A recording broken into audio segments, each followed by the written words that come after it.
Hi, I'm Jeanette Roche. This is Forum Daily West. Here are some of the top stories we've been following. G7 leaders begin meetings in Quebec to focus on addressing global challenges, and Foreign Affairs Minister Melanie Joly meets with Marco Rubio to discuss U.S. tariffs. Plus, Ontario's premier and other Canadian officials head to Washington to discuss the Canada-U.S.-Mexico agreement. And the Home, Garden and Leisure trade show kicks off in Lethbridge. Thanks so much for joining us. Prime Minister Justin Trudeau has marked his last full day in office Thursday. Trudeau issued a farewell message on social media as he leaves office after more than 9 years as Prime Minister and does not plan to run again. I am so proud of Canadians. I'm proud to have served a country full of people who stand up for what's right, rise to every occasion, and always have each other's backs when it matters most. This may be my last day here in this office, but I will always be boldly and unapologetically Canadian. My only ask is that no matter what the world throws at us, you always be the same. Tomorrow, Liberal leader Mark Carney is set to be sworn in as Canada's 24th Prime Minister. G7 leaders gathered in Quebec today, and Foreign Affairs Minister Melanie Joly says she's focused on working with Canada's peers to address global challenges. So, of course, peace and stability is on the top of our agenda, and I look forward to discussing how we can continue to support Ukraine in the face of Russia's illegal aggression, and we will want to see just and lasting peace in Ukraine. Of course, we want to foster long-term stability as well in the Middle East in the interest of all the people in the region, and we want to build resilience and stability in the Indo-Pacific, in Haiti, and in Venezuela. Joly opened the Group of 7 foreign ministers meeting, also saying American tariffs would be the focus of her closed-door talks. Joly spoke with U.S. Secretary of State Marco Rubio this morning, and both are set to meet with ministers representing France, the U.K., Germany, Italy, Japan, and the European Union. Ontario Premier Doug Ford is expected to meet with the U.S. Commerce Secretary today in Washington, along with several other Canadian officials. Federal Finance Minister Dominic LeBlanc, Industry Minister Francois-Philippe Champagne, and Ambassador to the U.S. Kirsten Hillman are all set to meet with Howard Lutnick. The move comes days after a dust-up with U.S. President Donald Trump that ended with Ontario pausing its surcharge on electricity exports to the United States, and Canada's retaliatory 25% tariffs on American goods worth $29.8 billion went into effect overnight in retaliation of the steel and aluminum tariffs Trump imposed Wednesday. Ford says he expects to talk about the Canada-U.S.-Mexico agreement, also called the CUSMA, and hopes to speed up a mandatory review of the trade pact set for next year. He spoke with reporters on Wednesday prior to his trip to D.C. Well, we're just going down there to, first of all, build a relationship and see exactly what their needs are. And I said I'd convey that right back to the premiers. And, I don't want to set the expectations that we're walking away with a USMCA deal, because that's not going to happen. But at least we'll get a feel and what they need. And you're going to look at someone across the table and look into their eyes. That's the most important thing. I want to find out where their bar is set. Rather than keep moving the goalpost, I want to find out how quickly you want to move forward. But yes, there's going to be conversations about tariffs, and as we move forward, we're going to ask them, let's move this USMCA deal up as quickly as possible to give certainty to the world, not just Canada and the US, but the entire world. Well, Halo Air Ambulance was the belle of the ball Thursday afternoon at the Home, Garden and Leisure Show, which opened its doors today and is in full swing at the Lethbridge's Agri-Food Hub and Trade Center. The charity was presented a check for over $21,000 from Real Estate Center, the business that recently held a fundraiser in support of Halo and other similar charities. CEO for Halo Air Ambulance, Paul Carolan, says air ambulances can access hard-to-reach places more quickly and easily than a traditional ambulance, which saves lives. We go to the worst of the worst, right? So helicopters are reserved for the sickest of the sick and the hurtest of the hurst. And so they have a big role to play. And when we get into rural Alberta, even in centers around Lethbridge and Medicine Hat that have a big municipal population, it takes a long time for an ambulance to get places, whether it's river valleys or coulees or canals. Sometimes it can take hours.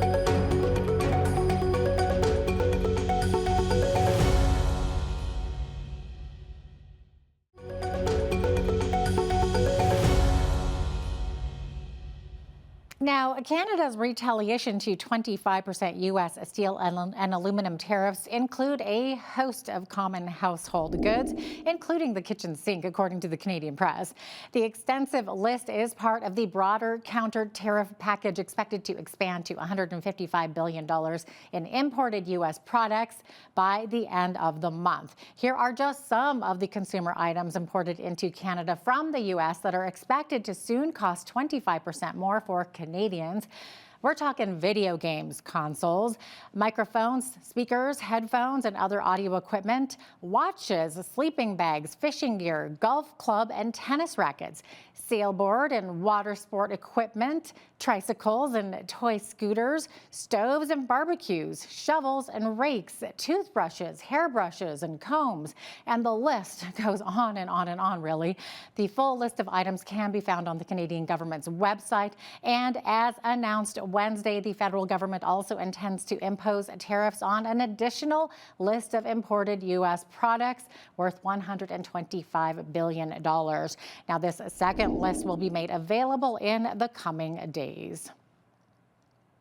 Upon returning from the CERAWeek Energy Conference in Houston, Saskatchewan Premier Scott Moe says canola crushing plant workers could be out of a job if China moves ahead with planned retaliatory tariffs on canola oil and meal. Moe says Prime Minister-designate Mark Carney must immediately engage with China to prevent the levies from being imposed next week. China is planning to impose 100% tariffs on canola oil, meal, and peas in response to Canada putting levies on Chinese-made electronic vehicles, steel, and aluminum. A Regina police officer is facing charges after being accused of accessing internal databases to meet women. Sergeant Robert Eric Semenchuk, a 22-year member of the Regina Police Service, is charged with breach of trust and unauthorized use of a computer. He was suspended and had his database access removed. Regina Police Chief Farouk Sheikh says public trust has been undermined. We were made aware about these allegations by a member of the public in early 2023. And we took those allegations seriously. As a result, we suspended the member and removed access to all database and access for him being able to come into the police station as well. Public trust and confidence is paramount to the work that we do here and in the communities. We acknowledge that a police officer being charged can negatively impact trust and confidence. And I'm hoping as well that the community and all yous also recognise our accountability and transparency here today as well. Alberta Health Minister says the province's latest budget will support plans to add up to 700 new inpatient hospital beds in Edmonton. Adriana LaGrange says Budget 2025 would provide $2 million to develop the inpatient towers at the Grey Nuns and Misericordia Community Hospitals. She says the new beds would improve access to care and health outcomes for Albertans. If passed, Budget 2025 would include a total of $180 million over 3 years for health capital projects in the Edmonton area. Earlier this week, LaGrange defended her government's decision to potentially send unused Turkish-manufactured Tylenol to Ukraine. When speaking to reporters, she called the imported medication, quote, good quality drugs, despite previous concerns raised by healthcare staff. The manufacturer of these drugs, Atabay, actually supplies acetaminophen for most of Europe, Northern Africa, and the Middle East as well. So these are good quality drugs. They would not have been allowed to come into Alberta by Health Canada were they not good quality drugs. So first, to correct that misinformation. Second, since I came into office, I have had concerns about these good quality drugs sitting on a shelf and not wanting to see them expire. If we can't use them in Alberta, then we should be sending them to other countries, particularly war-torn countries that have a lack of medication for their people, and that's what we've been exploring. Now, Premier Danielle Smith told reporters at a press conference last week that the province was approached by a third party with the idea to send the medication to Ukraine. Smith said the government is now looking for Health Canada approval, and the deal is in the works. Hamilton Mayor Andrea Horwath says a protracted tariff war with the U.S. would hurt not only the 28,000 people working in the local steel industry, but the entire city of around 600,000 people. She says an economic hit of this magnitude will have a ripple effect. When we return, we'll have more of the top stories from the West with Forum Daily West.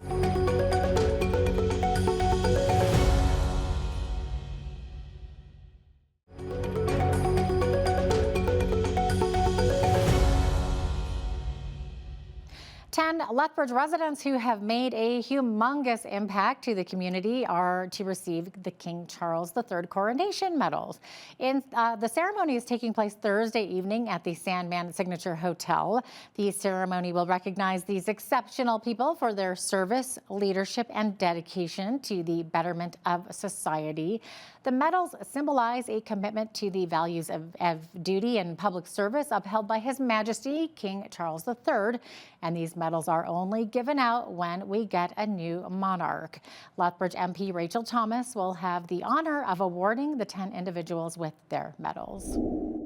I get really excited about these types of events. Our community is full of people who go above and beyond to give back in meaningful ways and make the lives of others better. And these are individuals who work incredibly hard and give of their time and their talent and their energy, not expecting anything back. None of them do. But to have the opportunity to give them that unexpected award and to be able to celebrate who they are and the difference that they're making is just one of my favorite things to do. I absolutely look forward to the opportunity. For a full list of the medal recipients, you can visit our website. So exciting. Well, Lethbridge Family Services is about to celebrate its first Spring to Light benefit gala. The fundraising event, to be held on April 25th, recognizes LFS's 115 years of service to the community. Michelle Gallucci, Director of Advancement and Communications with LFS, explains the exciting features of the gala and the program the funds will benefit. For a health and wellness program facilitator and navigator for our Immigrant Services Department to help our newcomer children, youth, and families navigate the mental health system. Our guest speaker, Mr. Rick Mercer, he's excited to come. We are very excited that he's going to speak to our crowd, questions and answer, and he will sign a few books if people bring their books. We hope to raise $50,000. We will have 50 silent auction items. They are really great. Every auction item is $250 or more. The tickets are $200 each because it is a fundraiser, and we have 84 tickets left. The event will be held at the Agri-Food Hub and Trade Center. Tickets can be found at lfsfamily.ca. Well, if you love Broadway musicals, a very famous one is coming to Lethbridge. Mamma Mia will be hitting the stage at the Knights of Columbus Eggplant Theatre. It's being put on by Catholic Central High School from March 14th to the 22nd. Jessica Enns, one of the show's producers, explains how this musical will support the Chinook Child and Youth Advocacy Center. Enns and others involved in this exciting event explain how much they have been preparing for the production and what the public can experience while attending the show. Mamma Mia has been a show that has been quite an enjoyable and exciting time to put on. We've been working hard with our cast since the end of October and our crew since the start of December to put on all of the bells and whistles that you get to see at our program this year. To do something that's completely different from Disney or like anything that's not related to like an actual cartoon, it's really fun to do something that's even on Broadway, so it's really interesting. I'm excited to do the show because I feel like a lot of the people I know around me know a lot of ABBA music, and that's kind of the sole reason why I'm doing the show. It feels really good to be helping a charity through things that we enjoy doing, because everyone in the show really enjoys the process and the outcome of singing and dancing and acting and all of that put together. And I really appreciate that all of our hard work is going to a charity organization. And we have 10 shows available. A few are close to selling out already.